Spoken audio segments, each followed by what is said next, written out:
Les titres de l'actualité ce soir, le budget 2016 de la Côte d'Ivoire est en hausse. Il passe à 6 165,8 milliards. Il augmente ainsi de 352 milliards de nos francs. Le Conseil des ministres de ce mercredi a adopté un projet de loi de finances rectificative. À quelques jours de la fête de la Tabaski, les prix du mouton ne sont pas accessibles à tous. Suite à des mesures du gouvernement ivoirien, la Fédération des éleveurs et marchands de bétail appelle à la réduction des prix. Accident ferroviaire à Dimbokro, dans le centre de la Côte d'Ivoire. Au passage d'un train de marchandises, le pont métallique qui sert de passage aux piétons et aux locomotives pour traverser le fleuve Unzi s'est affaissé. 2 personnes ont été blessées. Les Jeux paralympiques d'été de 2016 s'ouvrent ce 7 septembre au Brésil.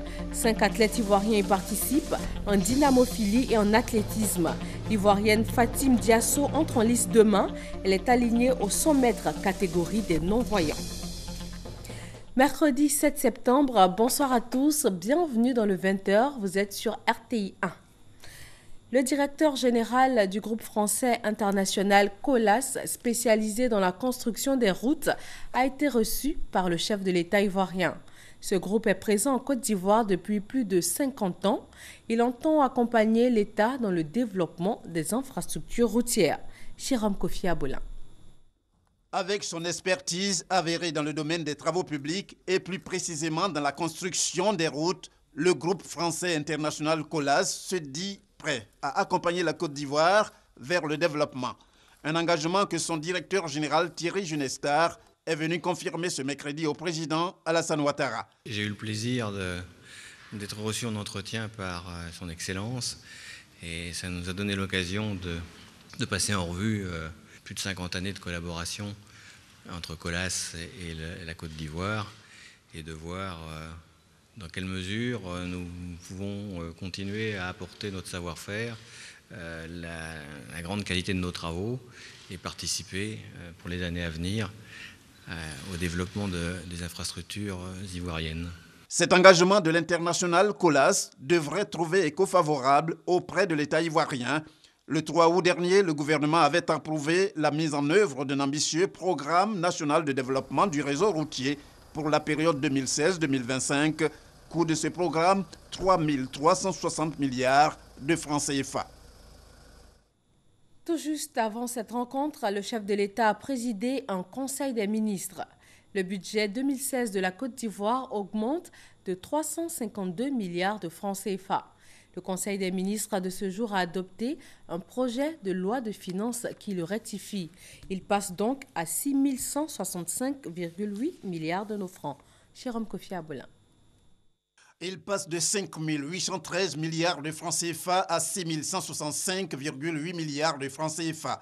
Le budget 2016 connaît ainsi une hausse de 352,5 milliards de francs CFA à la suite du projet relatif à la loi de finances rectificative portant sa modification et rendu public ce mercredi en Conseil des ministres. Le budget 2016 avait été élaboré sur la base d'hypothèses relativement favorables, de hausse notamment de la production de cacao, de la bonne tenue de la production d'hydrocarbures, de la bonne évolution du commerce extérieur. Le nouveau budget, ou le budget rectificatif, s'établit donc à 6 165,8 milliards de francs CFA. Donc c'est la première fois que ce budget dépasse la barre des 6 000 milliards de francs CFA. Un conseil des ministres également préoccupé par la rentrée scolaire 2016-2017. Il a surtout évoqué l'occupation de la matinée de mercredi comme temps de travail pour tenir compte des normes internationales. Il a été décidé que le temps de travail d'apprentissage, qui était de 4 jours dans la semaine, passe désormais à 5 jours, ce qui correspond à 33 semaines dans l'année, soit 990 heures d'apprentissage. Il s'agit ici de faire en sorte que la Côte d'Ivoire se rapproche des normes observées au plan international. Avec cette perspective, le ministère de l'Éducation nationale, par la voix de la ministre Kandia Camara, entend s'inscrire résolument dans la dynamique de l'Ivoirien nouveau, tel que le veut le président de la République, Alassane Ouattara. L'objectif de cette réforme, c'est l'amélioration de la performance du système éducatif, l'amélioration du niveau de nos élèves et l'amélioration, évidemment, des résultats scolaires. Je voudrais faire remarquer que dans la quasi-totalité des pays, nous avons un régime pédagogique de 5 jours. Et à titre d'exemple, vous avez l'Allemagne, la France, 5 jours, le Bénin, le Cameroun, le Sénégal, le Burkina Faso. Pourquoi est-ce que nous prenons cette décision? Quand nous avons interrogé les enseignants, les inspecteurs de l'enseignement préscolaire et primaire, les IEP, et les inspecteurs généraux disciplinaires, tous ont relevé le fait que dans l'emploi du temps de nos élèves, seulement 20 minutes étaient consacrées au français et aux mathématiques. 20 minutes d'apprentissage pendant 4 jours. C'est pour cette raison que nous avons décidé, tout en maintenant le régime pédagogique journalier, c'est-à-dire les 6 heures, d'occuper la demi-journée du mercredi pour faire en sorte que nous ayons au minimum 1 heure d'apprentissage en français, en écriture et en mathématiques. Et la ministre Kandia Camara de préciser que des rencontres en vue d'une sensibilisation sur l'occupation de la journée de mercredi se sont déroulées entre des membres de son cabinet, des enseignants, des syndicats, des parents d'élèves et des chefs traditionnels. Des échanges dans le cadre du dialogue permanent entre le ministère de l'Éducation nationale et ses partenaires sociaux. Nous sommes à J-5 de la Tabaski 2016. Les autorités ivoiriennes ont décidé de soutenir les acteurs de la filière bétail afin de faire baisser les coûts d'achat des moutons. Mais les mesures prises ne semblent pas agir sur les prix pratiqués.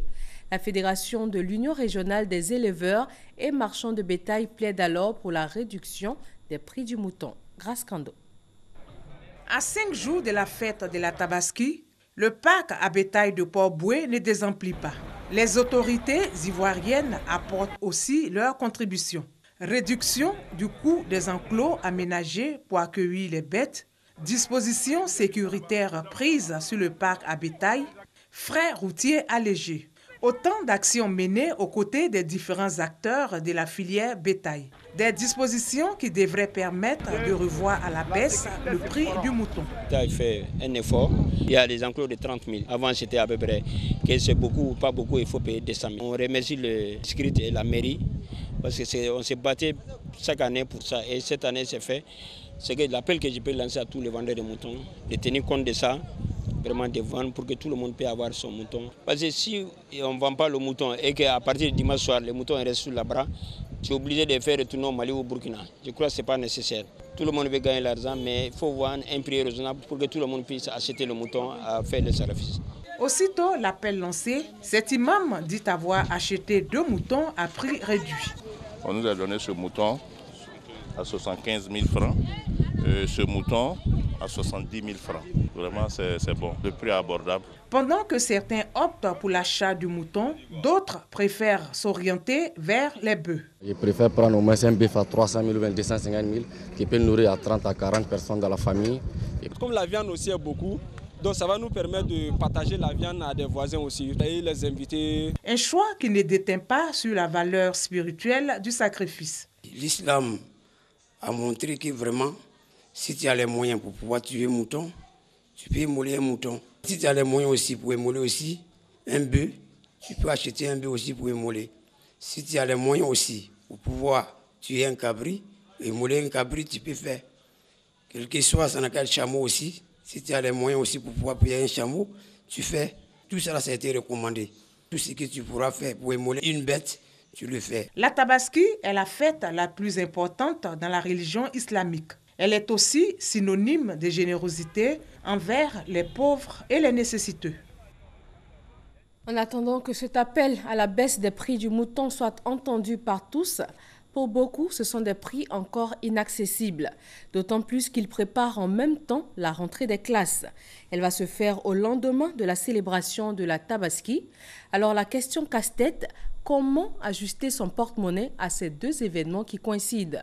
Moussa Konaté a posé la question à des musulmans parents d'élèves. La période s'annonce très agitée pour certains parents. La rentrée des classes fixée pour le lundi 12 septembre, la fête de Tabaski ou l'Aïd El-Kébi à la même date. Des événements pour lesquels les parents retroussent les manches pour le bonheur des enfants. Pour ce guide religieux, aucune hésitation, l'école passe avant tout. Moi, personnellement, j'ai opté pour l'inscription de mes enfants avant la Tabaski. Bien vrai que les deux événements sont très très importants, pour les enfants surtout, mais il faut dire que la scolarité, pour moi, est encore plus avantageuse. Priorité à l'éducation, pourtant dans les marchés, une autre réalité. Pour les vendeurs d'articles scolaires, c'est un moment de vache maigre, tandis que les commerçants de vêtements et les couturiers jugent la période moissonneuse. Ça ne marche pas. Là, on sent pas la rentrée, les gens ne viennent pas payer. On espère peut-être après la Tabaski, peut-être on va voir les clients. Sinon, actuellement, là, ça ne va pas. Habituellement, les fournitures, c'est actuellement que les gars achètent les fournitures. Mais cette année-là, ce n'est pas la même chose. La remarque qu'on a fait là, le marché est dû. Ça ne marche pas. On ne sait pas si c'est parce que les deux périodes là sont en même temps. Je ne sais pas si c'est à cause de la fête de la Tabaski. Même vous constatez que les trucs qu'on a envoyés, ça c'est le premier stock là. C'est même pas encore fini. Tu vois, non? Pourtant, habituellement là, tu vas voir qu'on a envoyé le troisième stock. C'est le premier stock. Il y a toujours clients. Actuellement, il y a les clients ici, vous voyez. Ils sont là pour la teinture, pour les bassins riches, tout ça. Celui-ci, ça va. En ce moment, c'est habits de faire, je suis en train de faire. Les pères de famille, elles se soucient d'abord pour les enfants. Faire plaisir à son enfant pour la fête, opter pour les dépenses scolaires, les avis ne sont pas forcément tranchés. J'ai 6 enfants. J'ai 4 qui vont à l'école. Mais mon problème le plus fort actuellement, c'est la rentrée. Je préfère inscrire tous mes enfants actuellement. On a beaucoup de fêtes. Quand tu es en santé, c'est une fête. Quand Dieu va faire que la rentrée va très bien se passer, on va essayer d'organiser ici pour fêter avec la famille. Bon, ça ne nous arrange pas trop, mais on fait comment? On fait avec. On paye les deux. Papa paye un côté, maman paye un côté. On s'associe, on paye. Sinon, c'est pas facile, hein? C'est même pas facile. Les enfants, ils se regardent. Si ils voient que l'autre a porté basin, n'a pas porté basin, ah, maman, il veut ça. Ce n'est pas que l'enfant va dire que non, j'ai envie de ça, fais pour lui. Il faut payer habits d'école aussi, fourniture. On fait avec. Dépenses pour la rentrée scolaire ou pour la fête, tout compte fait, les seuls bénéficiaires demeurent les enfants dont l'épanouissement et la formation restent les préoccupations majeures des parents. Dans le centre de la Côte d'Ivoire, à Dimbokro, le pont métallique qui sert de passage aux piétons et aux locomotives pour traverser le fleuve Onzi s'est affaissé. 2 personnes ont été blessées. C'est arrivé hier mardi lors du passage d'un train de marchandises composé de 21 wagons. Ce pont, vieux de 105 ans, aurait tout simplement cédé sous le poids du train. Kader Sogodogo. Dimbokro, un train de 21 wagons en provenance d'Abidjan et transportant diverses marchandises vers le Burkina Faso, n'a pas pu franchir le pont sur l'Enzi. Un accident qui soulève beaucoup d'interrogations. Donc je voudrais savoir si les responsables de la Citaraï, sachant le poids de l'âge de ce pont, n'ont pas pressenti un tel incident. Les responsables de la Citaraï essaient tant bien que mal de donner des explications. Nous avons reçu les instructions fermes de notre directeur des structures d'exploitation qui a demandé absolument qu'on veille sur l'état de tous les ponts, tout ce que nous avons comme ouvrage. Et donc cela est fait de manière continuelle. La vérité sur l'écroulement du pont de Dimbokro est ailleurs. Les riverains se souviennent très bien que 5 heures avant l'accident du train marchandise, un autre accident avait eu lieu. Qu'est-ce que tu as vu? Bon, hier, environ de 9 heures, il y a un dressing qui passait. Dressing, c'est quoi? Dressing, la petite machine qui transporte les gars de Citara par les traverser les rails. Bon, arrivé, bon, les bras de la machine étaient débordés. Que le pont, bon, arrivé, sont rentrés, bon, ça a cogné le fer, puis c'était coincé dedans. Quand c'était coincé dedans, ils sont venus, ils sont montés, ils ont desserré le fer dedans, puis la grésine est sortie. Bon, le pont même était déjà passé. Bon, ils ont dit que ça ne peut pas aller, puis après ça, à 15h10, on voit il y a une marchandise qui vient, arriver à ce niveau où ils ont démonté le fer, où la marchandise est tombée. Le pont sur l'Enzi a été construit en 1910. À Dimbokro, les populations, par la voix de leur maire, plaident pour une célérité dans les travaux. Ce n'est pas facile, ça peut pas prendre, on ne peut pas me dire que ça va prendre que 2 jours, non. Je pense plutôt à plusieurs mois. Mais faisons de sorte que cela se fasse très rapidement. Le trafic ferroviaire entre la Côte d'Ivoire et le Burkina Faso est interrompu. Les conséquences sur le plan économique sont énormes. Les pertes sont estimées à des millions par jour. Pour ce qui est de l'accident, on déplore 2 blessés, les 2 conducteurs du train. Autre incident, un entrepôt de stockage de la PSP, la nouvelle pharmacie de la santé publique, est parti en fumée. Le feu s'est déclaré dans la nuit d'hier à aujourd'hui. Plus de peur que de mal, un important stock de médicaments a quand même brûlé. Éric Goré.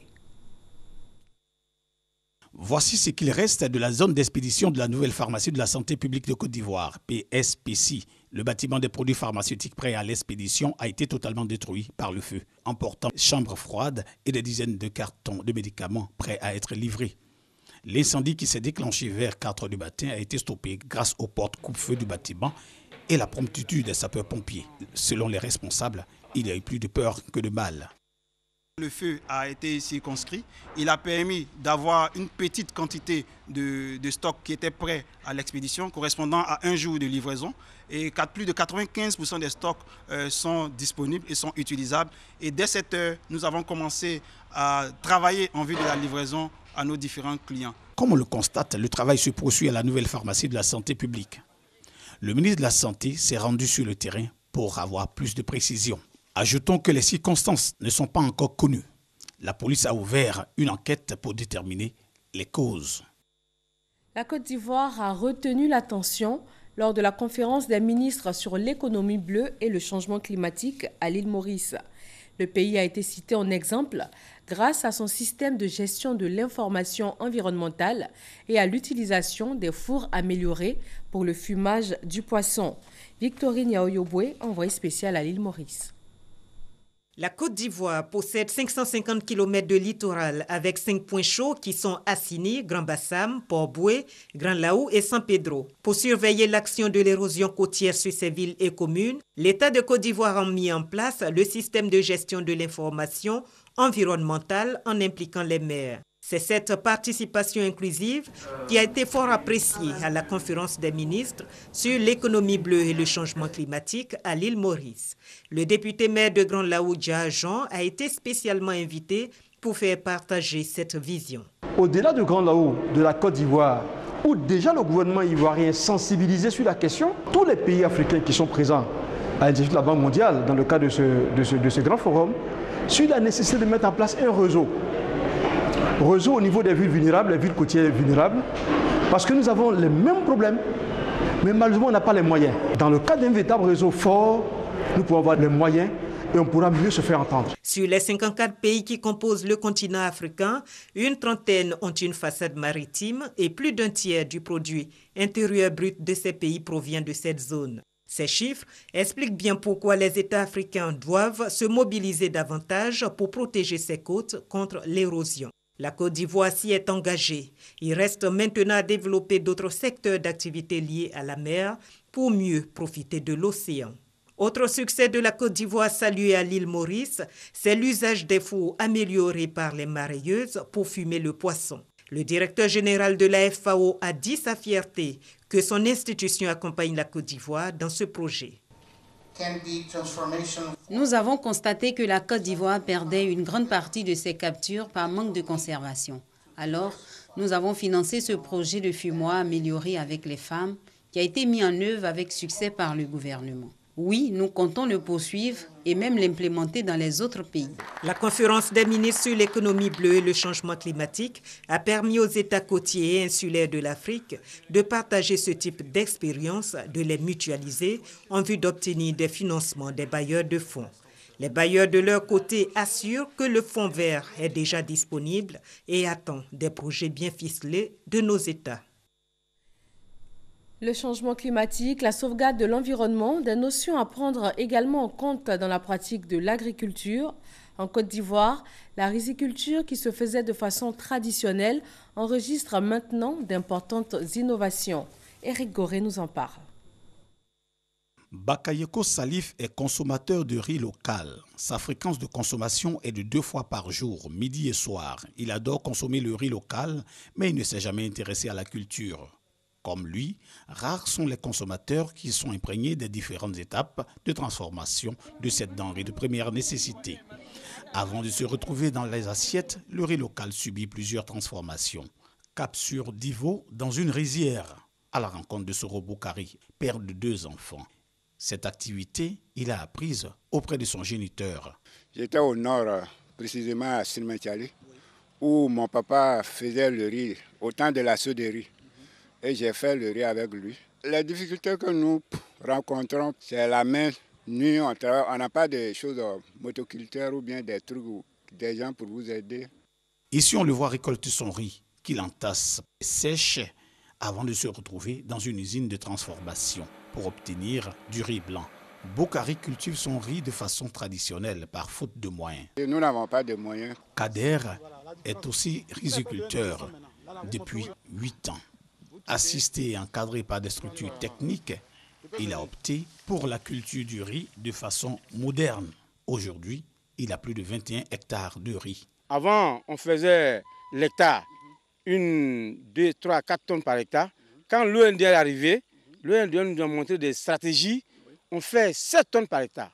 Je n'ai pas moins de 800 à 900 000 francs à chaque 3 mois. Cette culture moderne permet de produire du riz de bonne qualité en quantité.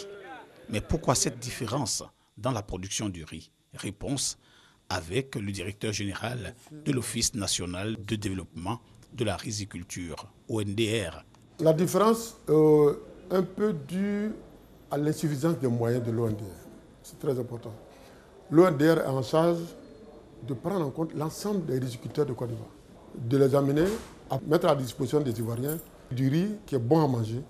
Pour aménager un bas-fond, les montants sont tellement importants que l'État ivoirien fait appel aux partenaires extérieurs qui nous aident à faire des barrages.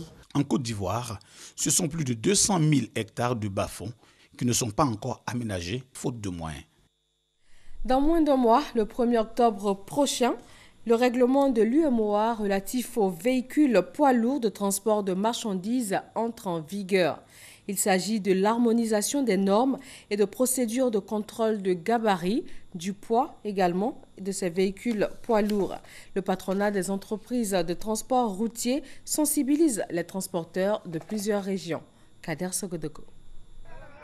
Ibrahim et Norbert assurent la ligne Boaké-Katiola. Les surcharges et surpoids, ils en pratiquent souvent. Moi, j'ai pris 6 passagers avec tous ces bagages.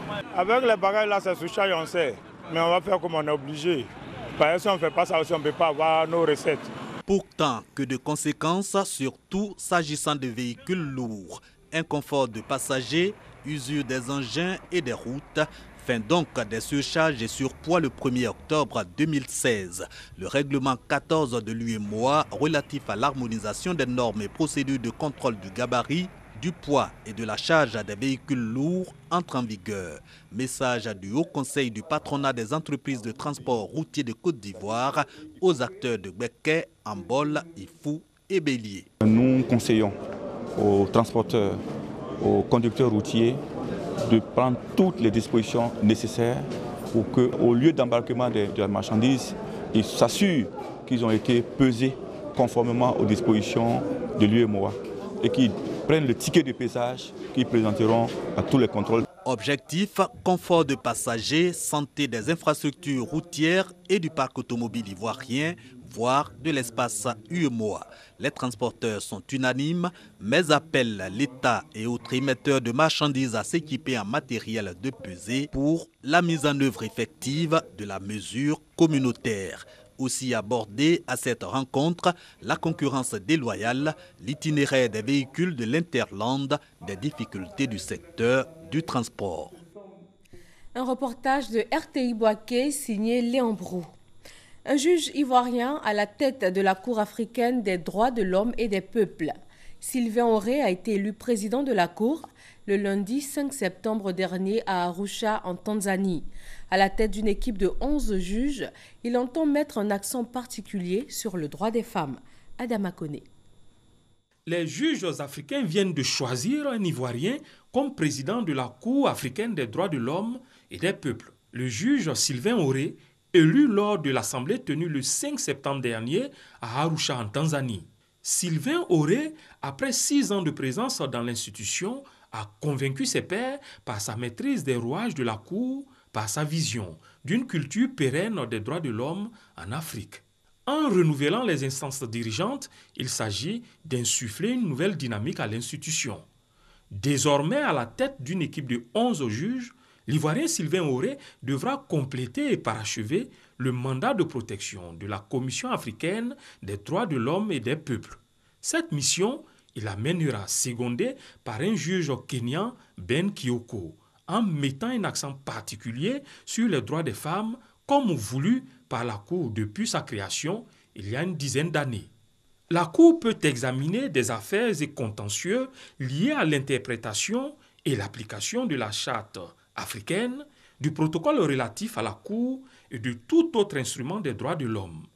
La Cour a aussi compétence pour régler à l'amiable toute affaire pendante devant elle. Au Gabon, le bras de fer continue entre le président Ali Bongo Ondimba et son adversaire Jean Ping qui conteste sa réélection. L'Union africaine a annoncé l'envoi d'une délégation de haut niveau. Elle doit tenter un début de médiation entre les deux parties. Salima Toudia et Michel Digré. La situation politique au Gabon ne laisse guère indifférente l'Union africaine. Elle se dit prête à envoyer une délégation à Libreville pour tenter de dénouer la crise post-électorale. En attendant cette médiation, Ali Bongo et Jean Ping s'accusent mutuellement de fraude. Dernier épisode de ce bras de fer, le recomptage des voix. Nous disons, comptage bureau de vote par bureau de vote, il faut que cela soit fait là où les problèmes se sont produits. Et les problèmes se sont produits à la CENAP. La CENAP n'a pas achevé son travail. Il faut que la CENAP reprenne son travail en procédant à ce comptage. C'est une position très claire.